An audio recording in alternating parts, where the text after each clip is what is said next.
Hey guys. Well, I did it again.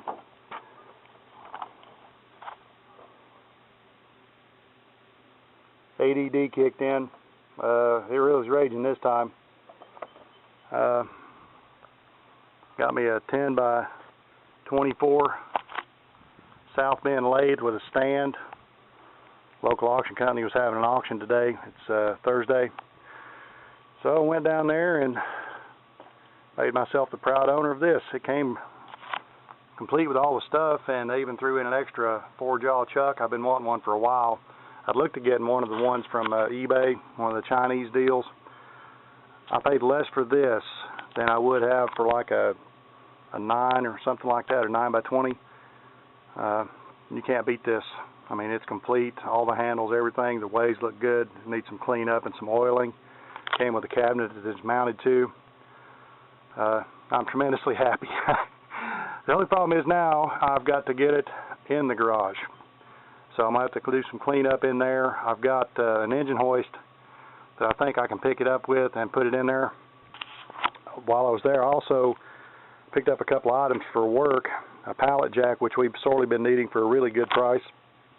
I really have no use for it here because, number one, I don't do a lot of pallets, and number two, I'd just be using it in the garage, and it's kind of overkill for that. And I also picked up a billy goat for probably a tenth of what they sell for new. Really good shape. Motor turns over good. They started it first before I bought it. So I've spent most of today there and then getting this stuff loaded. Sorry, not a lot of videos lately. It's been pretty busy. Tourist season. So a lot of stuff going on at work. You guys know how it is. Come home in the afternoons, this heat's murdering me. We're not used to it being, you know, in the upper 90s, near 100 for very long. Luckily, after today, it's supposed to cool back off a little bit. But I'm going to see about getting this thing unloaded, and when I get everything set up where it's going to go, which I have yet to figure out where that's going to be, I'll bring you guys back and maybe we'll do a couple of test cuts on it. I got to download an operator's manual and stuff for it since it didn't have one, to make sure I don't crash something and break it. But appreciate y'all watching. I'll see you on the next one. Take care.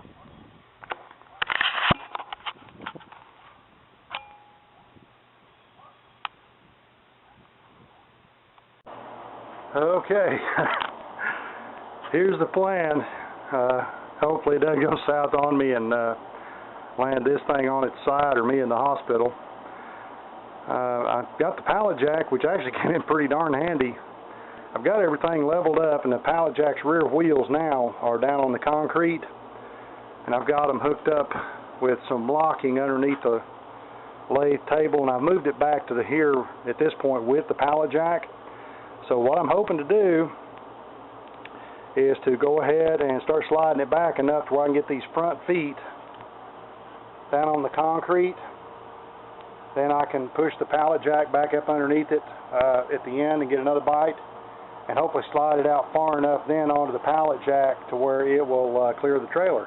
So I'll bring you guys back here in a minute, for better or for worse. Hopefully it's sitting on the ground flat and not laying on top of me. So I'll see you shortly.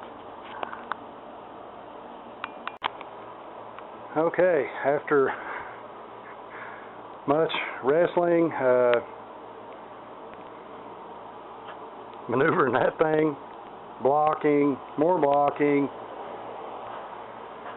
it's finally in its semi-permanent home. That's going to have to do for now. I'm wiped out. It's this thing was kind of like wrestling a bear. This end, of course, is always heavier. Even putting it on the pallet jack underneath the webbing right here, this end wanted to try and tip off, so I added the chuck and some other stuff on this end to kind of counterbalance it some, and that helped. I left some room back here so I can get back here to clean the rest of this junk out.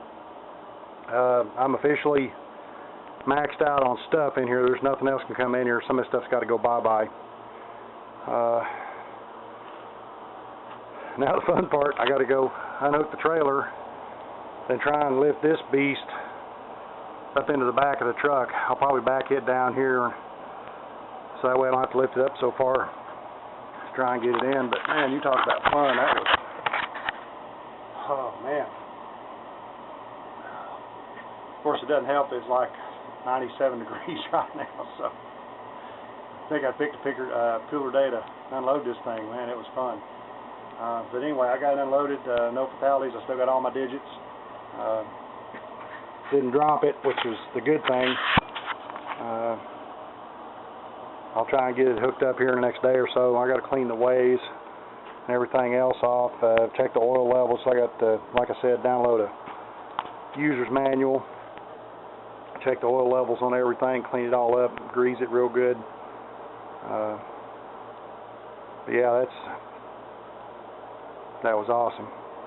But anyway, I'll bring you guys back when I got something better to show you. Hopefully it'll be cooled off a little bit and I'll be turning some metal on this thing. So, y'all have a great one and I'll see you on the next video. Thanks for watching.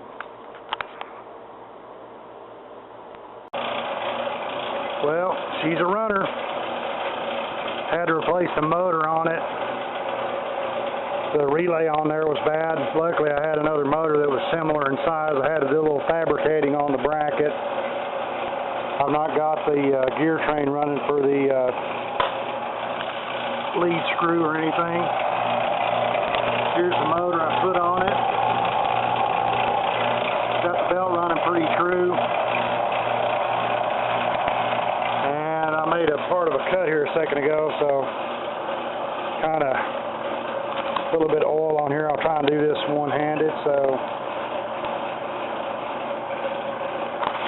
and we'll feed in a little bit, and well, here we go.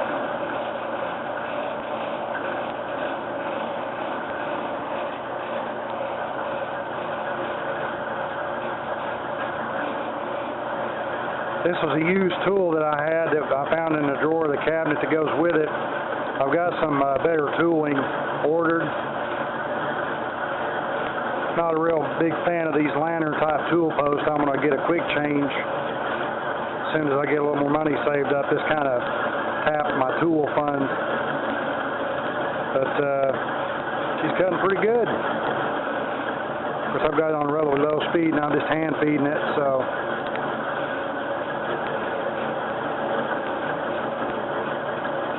But anyway, there we go. I was trying to find out if this was just a standard 10-inch or a 10-inch heavy. If any of you guys know, let me know.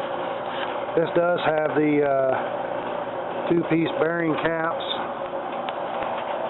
with the single toggle gearbox with the quick change right here.